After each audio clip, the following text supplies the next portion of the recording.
माता गुजरी के चरणों में भी अपना शीश झुकाता हूं।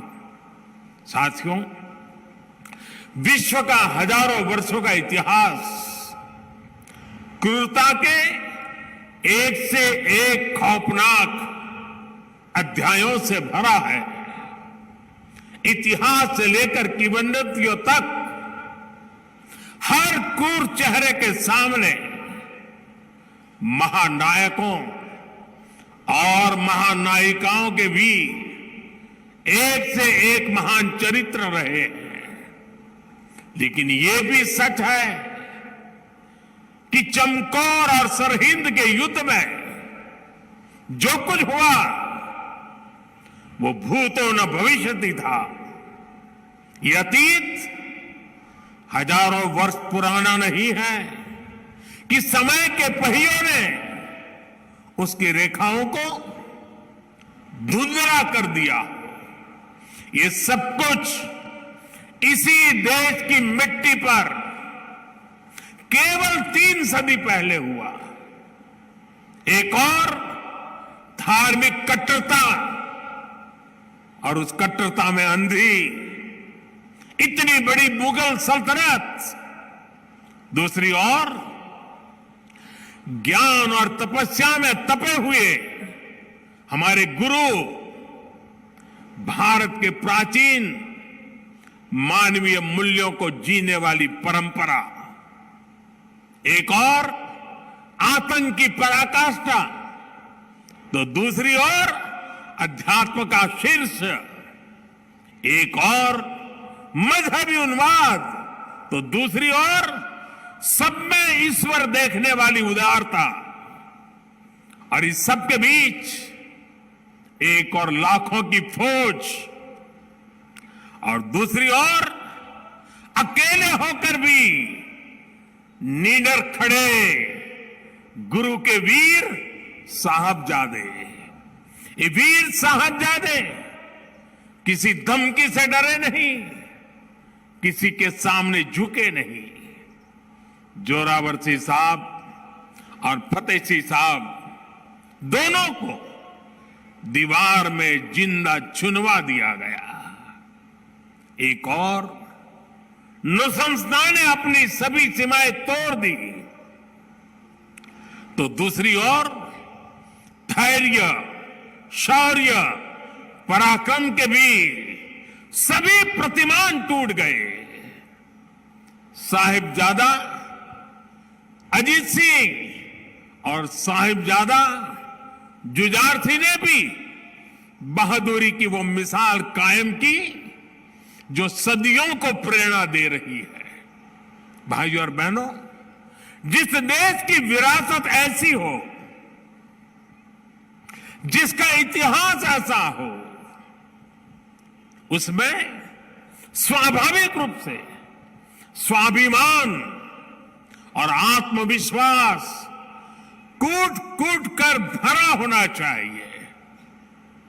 लेकिन दुर्भाग्य से हमें इतिहास के नाम पर वो गढ़े हुए नैरेटिव बताए और पढ़ाए जाते रहे, जिनसे हमारे भीतर हीन भावना पैदा हो। बावजूद इसके हमारे समाज ने, हमारी परंपराओं ने इन गौरव गाथाओं को जीवंत रखा। साथियों, अगर हमें भारत को भविष्य में सफलता के शिखरों तक ले जाना है, तो हमें अतीत के संकुचित नजरियों से भी आजाद होना पड़ेगा।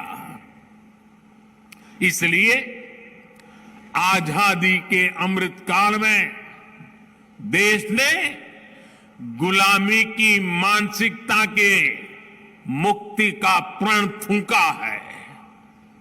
वीर बाल दिवस देश के उन पंच प्राणों के लिए प्राणवायु की तरह है। साथियों, इतनी कम उम्र में साहबजादों के इस बलिदान में हमारे लिए एक और बड़ा उपदेश छिपा हुआ है। आप उस दौर की कल्पना करिए, औरंगजेब के आतंक के खिलाफ, भारत को बदलने के उसके मंसूबों के खिलाफ गुरु गोविंद सिंह जी पहाड़ की तरह खड़े थे। लेकिन जोरावर सिंह साहब और फतेह सिंह साहब जैसे कम उम्र के बालकों से औरंगजेब और उसकी सल्तनत की क्या दुश्मनी हो सकती थी। दो निर्दोष बालकों को दीवार में जिंदा चुनवाने जैसी दरिंदगी क्यों की गई?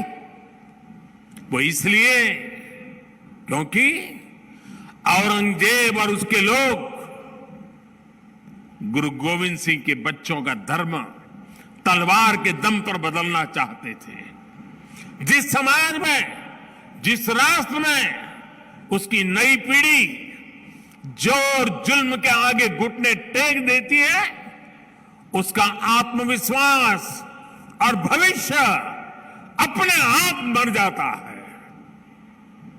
लेकिन भारत के वो बेटे, वो वीर बालक मौत से भी नहीं घबराए। वो दीवार में जिंदा चुन गए, लेकिन उन्होंने उन आतताई मंसूबों को हमेशा के लिए दफन कर दिया। यही किसी भी राष्ट्र के समर्थ युवा का सामर्थ्य होता है। युवा अपने साहस से समय की धारा को हमेशा के लिए मोड़ देता है।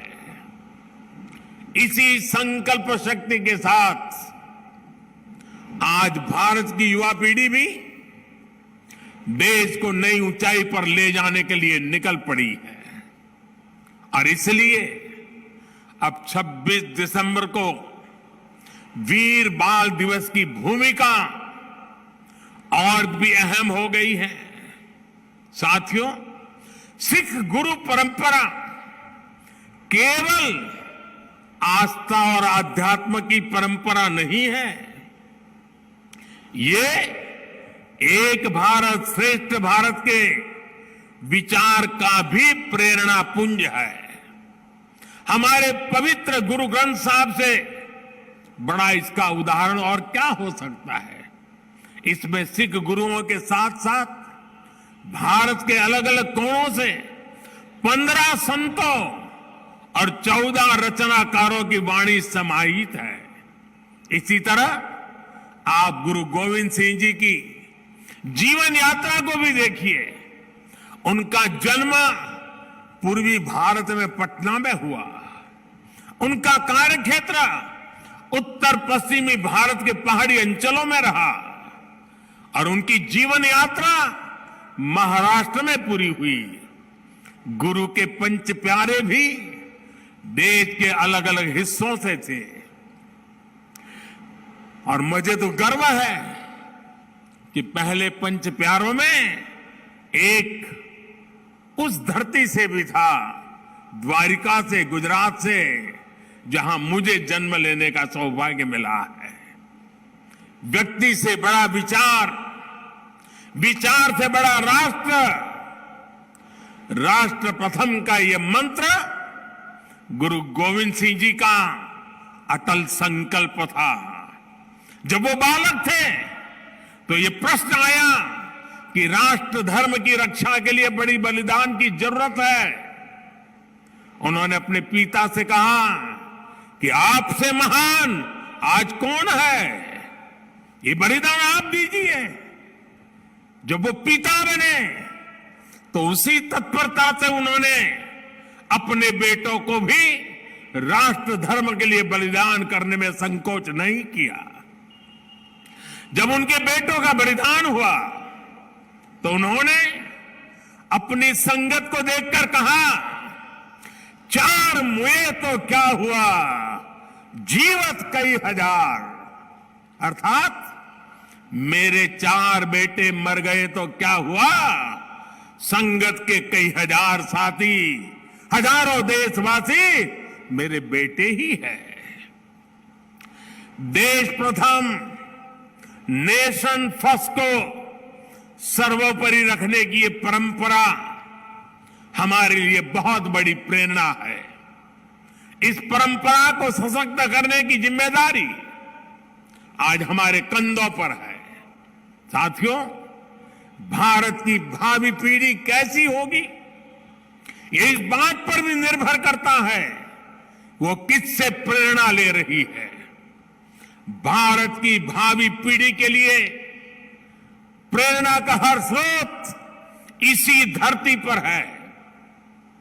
कहा जाता है कि हमारे देश भारत का नाम जिस बालक भारत के नाम पर पड़ा वो सिंहों और दानवों तक संहार करके थकते नहीं थे।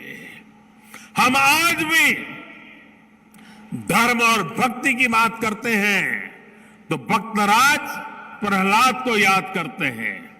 हम धैर्य और विवेक की बात करते हैं तो बालक ध्रुव का उदाहरण देते हैं।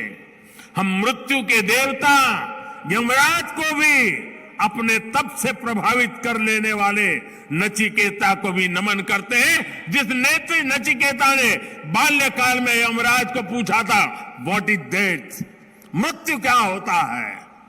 हम बाल राम के ज्ञान से लेकर उनके शौर्य तक, वशिष्ठ के आश्रम से लेकर विश्वामित्र के आश्रम तक, उनके जीवन में हम पग पग पर आदर्श देखते हैं।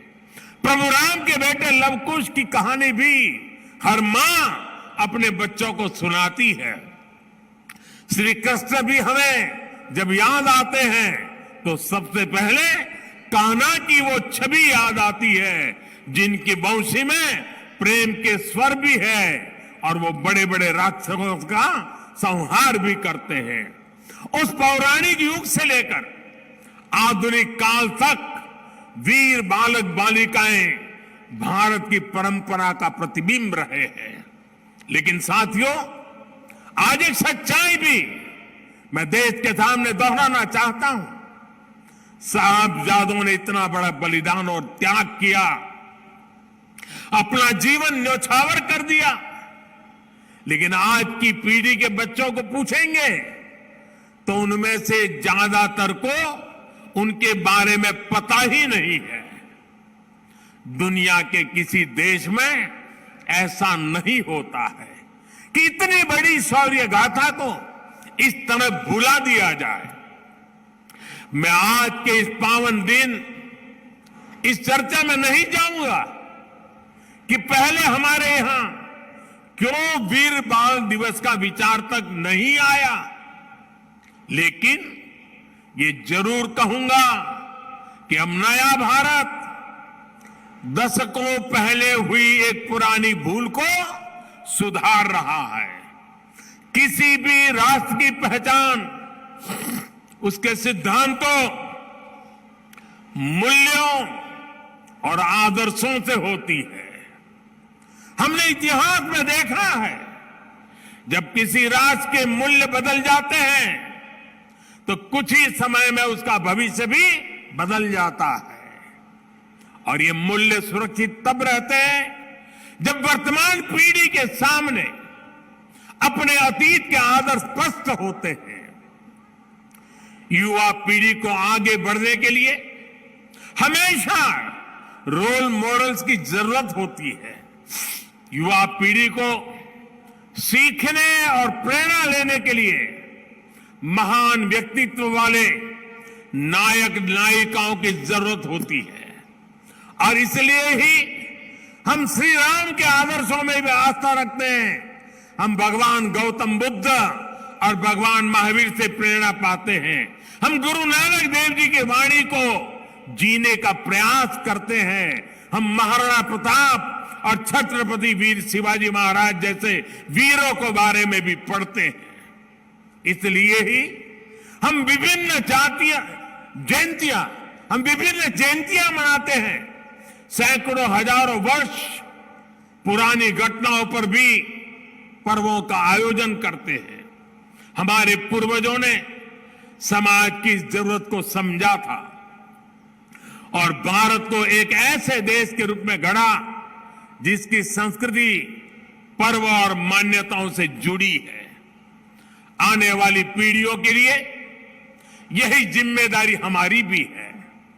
हमें भी उस चिंतन और चेतना को चिरंतर बनाना है। हमें अपने वैचारिक प्रवाह को अक्षुण्ण रखना है। इसलिए आजादी के अमृत महोत्सव में देश स्वाधीनता संग्राम के इतिहास को पुनर्जीवित करने के लिए प्रयास कर रहा है। हमारे स्वाधीनता सेनानियों के, वीरांगनाओं के, आदिवासी समाज के योगदान को जन जन तक पहुंचाने के लिए हम सब काम कर रहे हैं। वीर बाल दिवस जैसी पुण्यतिथि इस दिशा में प्रभावी प्रकाश स्तंभ की भूमिका निभाएगी। साथियों, मुझे खुशी है कि वीर बाल दिवस से नई पीढ़ी को जोड़ने के लिए जो क्विज कंपटीशन हुआ, जो निबंध प्रतियोगिता हुई, उसमें हजारों युवाओं ने हिस्सा लिया है।